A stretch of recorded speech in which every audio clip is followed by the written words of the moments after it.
friend, welcome back to my channel. Got a bunch of empties to talk about. I'm gonna go ahead and jump in with the skincare items that I have finished off.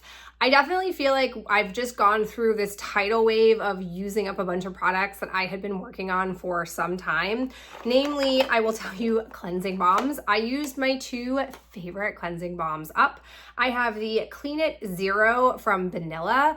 This is the biggest one that they sell. It is, if it can tell me, oh, I can't see. It doesn't directly clearly state how many ounces it is, but it's huge. It takes me a long time to use it up, but I try to maximize sales. This stuff tends to consistently go on sale at Ulta. So when it does, I get the biggest bang for my buck that I can. I just love this stuff. It removes makeup so seamlessly and easily, breaks down mascara, doesn't leave marks on my contacts because I don't always take my contacts out after cleansing my face. I might, leave it on. It's just a powerhouse one, so I absolutely love it. And then I also love smaller container, the e.l.f. Holy Hydration Makeup Melting Cleansing Balm. Really similar properties. I think your better value is with a big guy like this one, but I tend to have two open at any time. One sits in my shower, so in this case, the Big Kahuna was in my shower. I'm not gonna lie to you, I tend to take my makeup off in the shower. I tend to shower every night, especially during the school year. It's just a part of my routine. But then on those off chances where I'm not showering, I tend to have this in my drawer in my bathroom, which fits a lot nicer.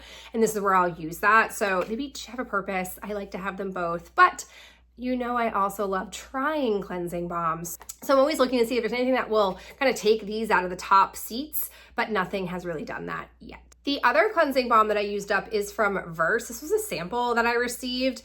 This was fine. I didn't feel like it was as easy to use. I feel like with mascara, it was challenged, and I would oftentimes have to go back and get another layer of it to rub into my mascara to get it fully out. And I feel like I had to kind of work it through to break it down, but then be careful about not breaking it down too much. It's a little bit too finicky for what I like, especially for the price point, so wouldn't go back for it. I have some cleansing products. The first one took me forever to use. It's the Holy Hydration Gentle Peeling Exfoliant. This is basically what I would use once a week in the shower. I have like a whole deep cleanse shower routine where I do a hair mask, I scrub my body, I might shave, I use this, and I basically then I'm doing a double cleanse. After I do all the scrubbing, I then cleanse my body.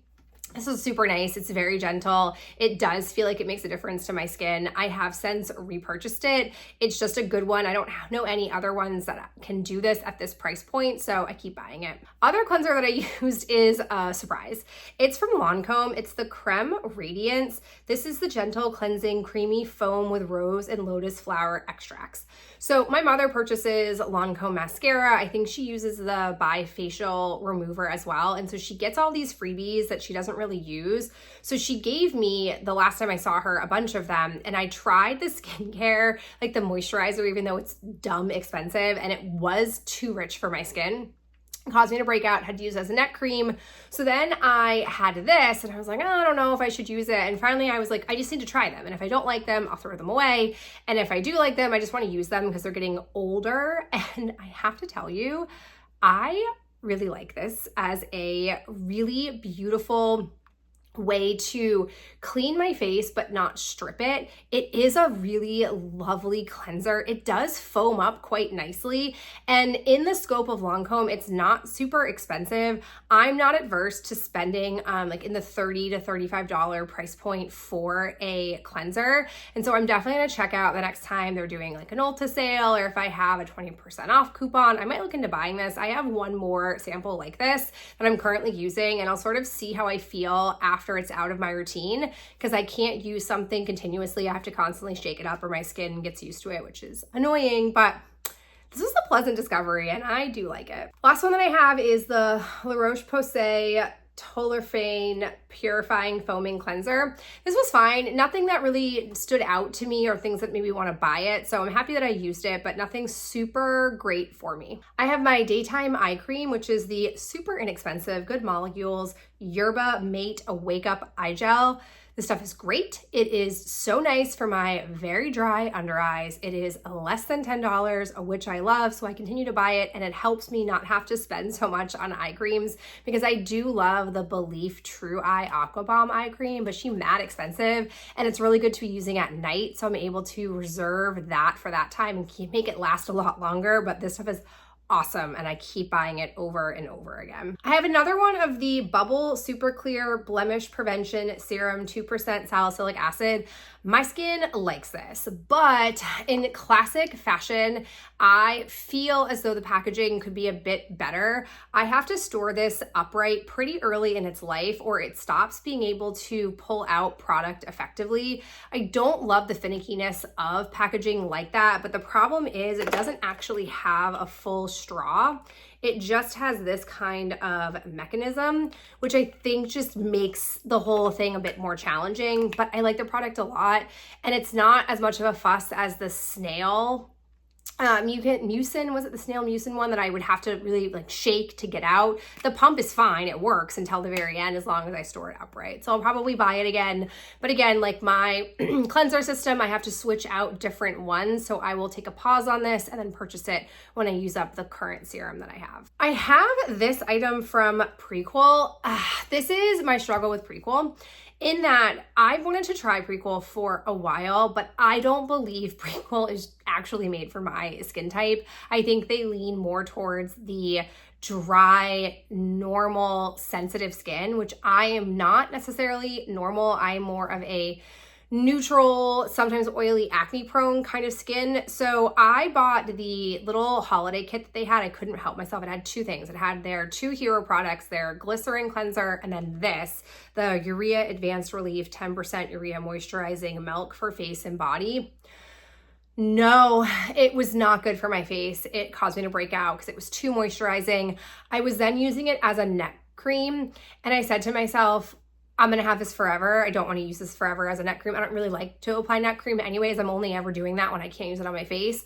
So I switched over when I reread the packaging to say that I could use it for my body and used it on my elbows. And then I also used it on Lydia, and it seemed to do well for her skin. I doubt I'm gonna purchase it for her full size because I'm using the Vanny cream, but I'm glad I was at least able to use this up. And at this point, unless they come out with some specific things for acne blemish prone skin, I'm gonna have to stay away from this brand because it's just really not for my skin type, even though I desperately want it to be. Two moisturizers that I have finished up. I have first my Peace Out Acne Gel Moisturizer. This, I have to tell you, packaging, so sleek. Love that a lot. My issue with this, such a Goldilocks moment, is this is maybe not moisturizing enough. I tried switching this from a night cream to a day cream, and it did not play well with being under my makeup. So I had to stick with it as a night cream. And I think perhaps if I were using it strictly in the summer, it would have been fine, but I would notice that sometimes it would sink into my skin really fast, and I could feel like my skin maybe wasn't quite as hydrated as I wanted it to be. So all that to say, I probably won't buy this again because my estimated window of time that I think it would be best for, there's just no guarantee that I'll be able to use it up in that time frame. So I think if you're really, really oily, this could be a good moisturizer for you, but I'm not so deep into the oily scale that this was quite enough. However, I really liked this Choc Choc Green Tea Watery Cream from Tony Moly. The only qualm that I had was that it is not easy to remove from this. Truthfully, they need themselves a scoop like this because I actually used this scoop with this product and it was amazing. The product is just a bit firm, so it's hard to scoop out what you need using just your fingers, but oh, texturally, it was so nice. It was so moisturizing. I bought this on an Ulta sale whim and it did not disappoint. Definitely adding it into my Rolodex of choices when looking for a moisturizer. I was using it as a day cream and it played so well under makeup. This stuff's great. It's not that expensive, base value, I think it's $25, but if I can get it on sale, I'm always looking to do that. So it's certainly one that I will rebuy. We now journey into face and then body SPFs. So I have two that I'm just getting rid of because they've expired. And unlike other products that I maybe don't stick to loyally the expiration date on, I do with sunscreen because I'm not gonna risk getting sunburn. I've had way too many sunburns in my life to wanna risk it. So when I went through my sunscreen bag at the start of the season, found these two. This is the Suntouchable Invisible Sunscreen from e.l.f. This expired back in the fall. So I was using this for my face. I love it. It is so, so good. We'll happily repurchase.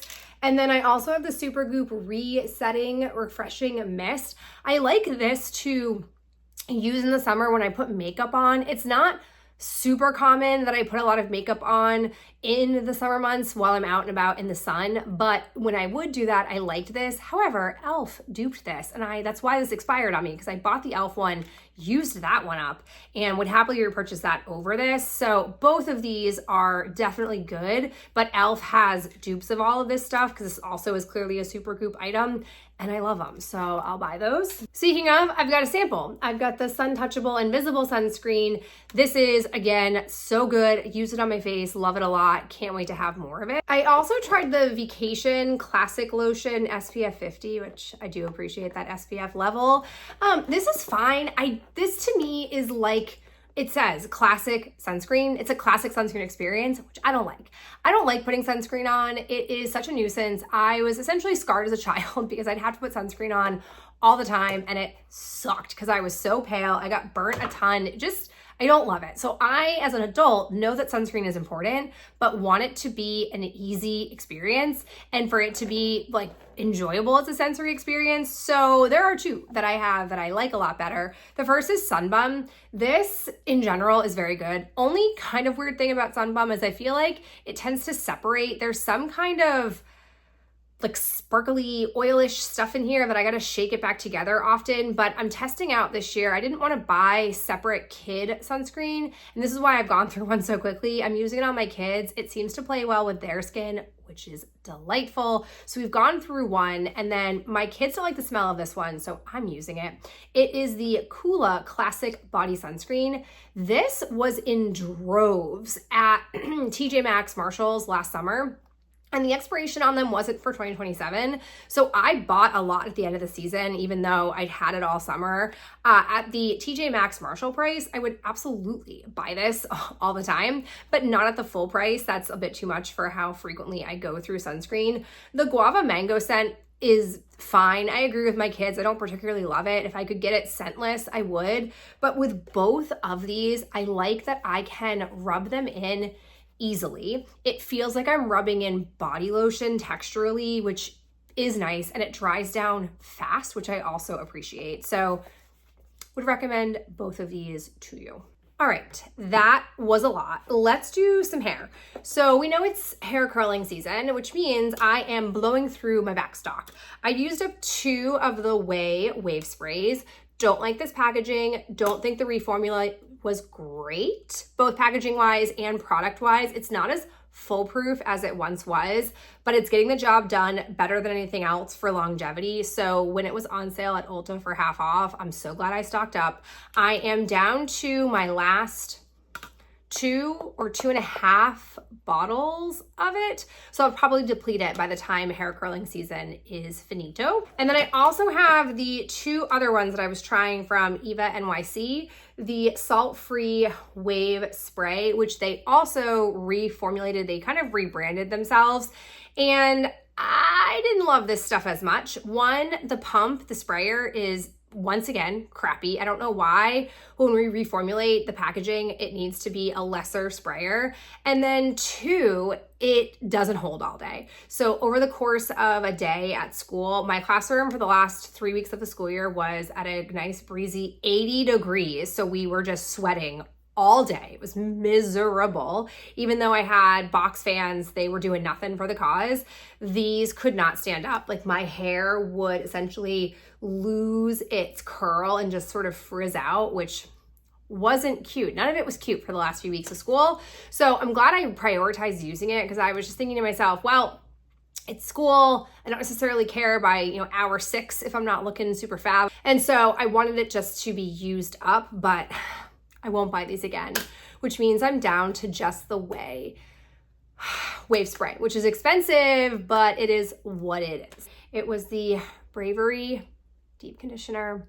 She was great. I will miss her. I am now trying out different hair masks, see if I can find anything that I like for both the price point and the amount per usage. And it's gonna be a journey, but I'll get through it.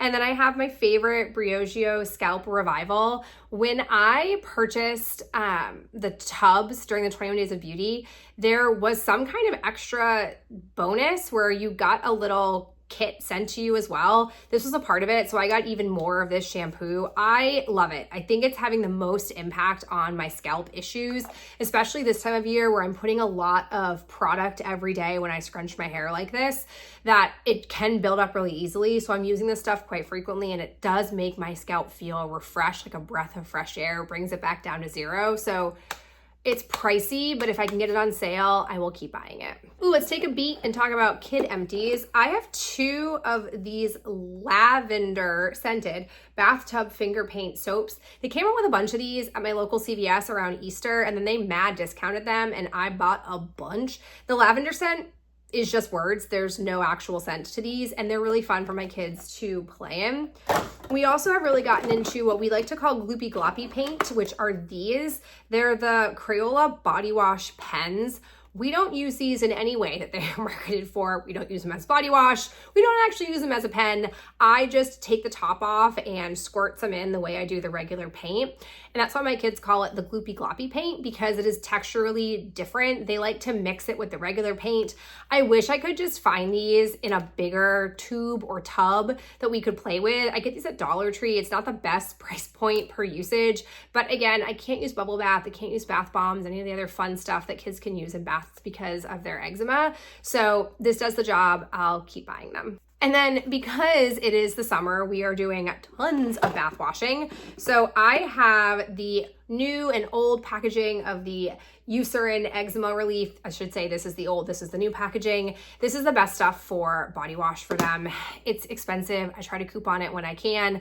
The pump is not a bad addition, but I had already purchased, to make my life easier a long time ago, one of those refillable, just generic tubs to pump out of. So that's what I still throw this into, but it's nice. I like that I'm able to put it on their skin and then it requires me to rub it off. That's an important thing, because I think that's helping sort of keep more moisture into their skin, which is great.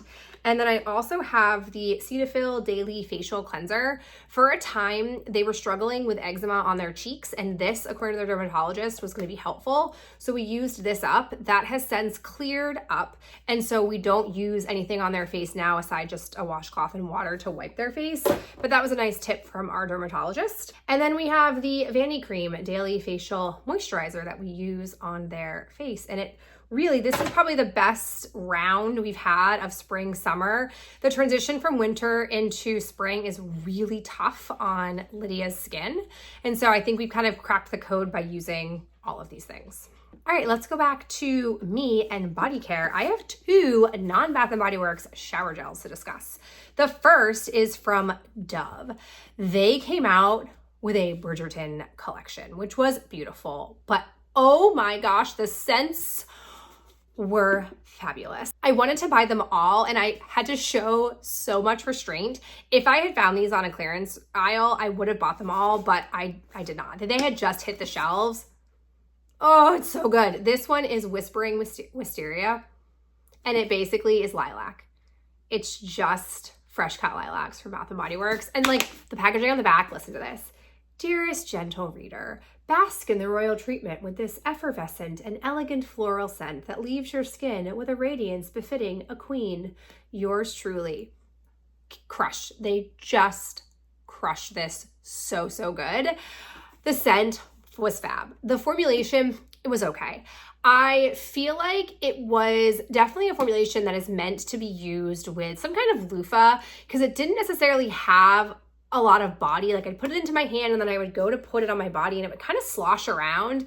On places where it would stick, I had to like truly scrub the creaminess. I'd have to kind of like work it off of my body. It was pleasant.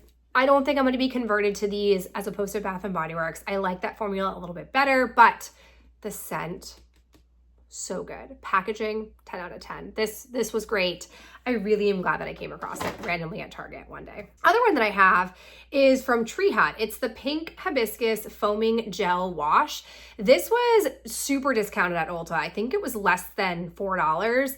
And this had to have been when they were doing the reformulation of packaging. And I was like, I've never tried their body wash before. Let me give it a whirl. The scent, so nice. However, it's a thinner formula and I just like a bit more body. I feel like I went through it really quickly for how big it is. Probably wouldn't buy it again. Again, a nice scent. I'm happy I tried it, but doesn't take away the formulation that I like from Bath & Body Works. Speaking of Tree Hut, I also have my first reformulated Tree Hut scrub.